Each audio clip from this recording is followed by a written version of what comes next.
What up, YouTube? It's your boy, Llanos, Clean Shaven King right here.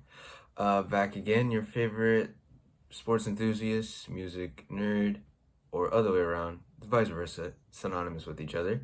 Back again, making another video, NBA playoffs.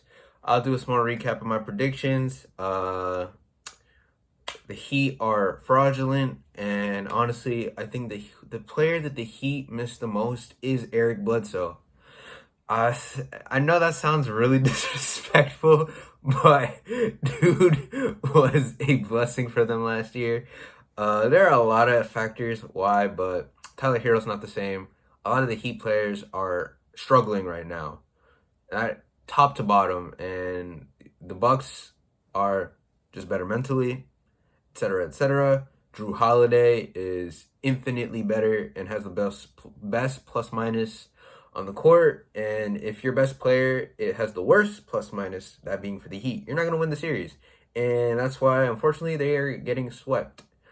The memes on Twitter are crazy, call them bubble guppies because of, the bubble and how they made it to the finals. NBA Twitter is wild. Unfortunately, other news, Dante DiVincenzo got injured, and although he hasn't been, really contributing offensively, but he's still a solid defensive player and a capable three-point shooter, so that'll be missed in potentially the next round series with the Nets. As for Lakers and Suns, well, the Suns had a chance if they wanted to do something, because it was 39-38 for a million years, and both teams could not buy a basket until the Lakers broke that pendulum and they had a 3-point lead. Then on, they dominated the third and never looked back. Cameron Payne and the Suns made a kind of a run, and there were a couple missed dunks and turnovers by the Lakers. It made it sort of interesting, but relatively that game was kind of over because they opened up an 18-point lead. The Suns are kind of not the same without CP. The size is now affecting them. They're getting out-rebounded. And yeah, they can't stop Anthony Davis. And LeBron decided to be aggressive. And lo and behold, he can't be stopped either. It got chippy towards the end. D Book lost his composure. Jay Crowder lost his composure out of frustration, obviously. And the momentum's with the Lakers. And they have the momentum. And it looks like it's going to be Lakers in 5 for y'all Lakers fans out there. As for the final game, it was a close one, the most entertaining one. Fortunately, it was not on live TV for those of us who don't have NBA TV, myself included. But I was scoreboard watching, and my team, the Denver Nuggets, Nikola,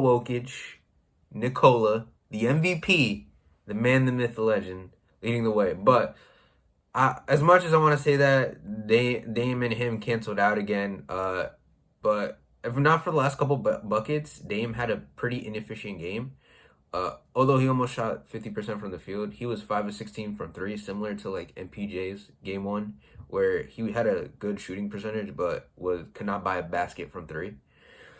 And he was like that until towards the end. Shout out Austin Rivers, man. Shout out Austin Rivers, the story, obviously. And dude was on the couch not too long ago, and if not for Jamal being injured, he probably would not have been made it. He probably would still be on the couch, low key. And lo and behold, his opportunity I had a high expectations for him because of the system in which we run. I was sort of hoping for him to be a 12 to 15 point scorer simply because he's a halfway decent player. It just hasn't come to fruition as of yet. He just picks his spots, and he's been passive a little bit, and sometimes the shot doesn't fall and he goes cold. But last night, he was the hero for the Denver Nuggets. It was 91 apiece, and with 6 or 5 minutes into the fourth quarter, hits a dagger 3. Portland, no. Then it was a Gordon dunk, and then after that, he hits another 3 to open up a 5-point lead. Portland misses again. He's in rhythm now. Crossover, step back, boom, it's 102-94, and from there the Nuggets did not look back, and it was because of his 16-point explosion in the fourth. It was Austin Rivers' time in Portland, as I would like to call it. And the the Portland Trailblazers almost made a comeback. They hit some ridiculous. They hit some threes late, ridiculous ones, similar to the Pelicans games. If you're a Nuggets fan, where we almost messed up that game and we won because of Nikola Block. Similarly here, they almost had a chance to tie it, but Nikola with the offensive rebound, Nurkic just fouled out, and they can't box out. He gets his double-double, and he finishes with 36, 10, and 5. All the starters were there in double figures. Monte Morris was a good playmaker, and JaMychal Green had a good spark in the second quarter. That's what I take away from this. Unless they're able to contain Nikola, I don't know.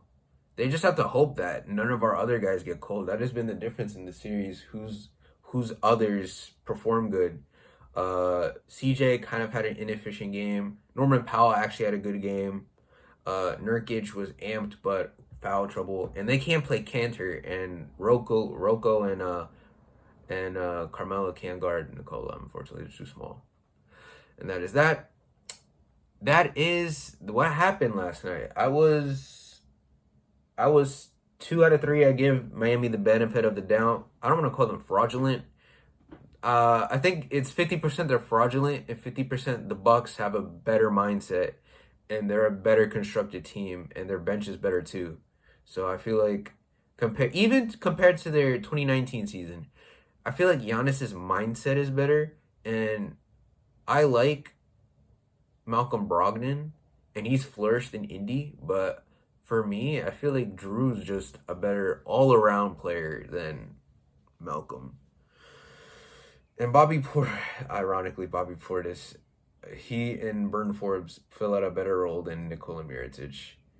If you know about Nikola and Mirotic and the Bobby Portis situation, you know. With that being said, that is my NBA recap. For last night's games, Denver's up 2-1, Lakers are up 2-1, and the Bucks are up 3-0. That's all the time I have for today. Please subscribe to the channel. Please like the video. I greatly appreciate it. And if you guys have any thoughts on what you think, how the series have gone, if you have any problems with my analysis, please let me know. As always, have a nice day, guys, and I catch you on the flip side.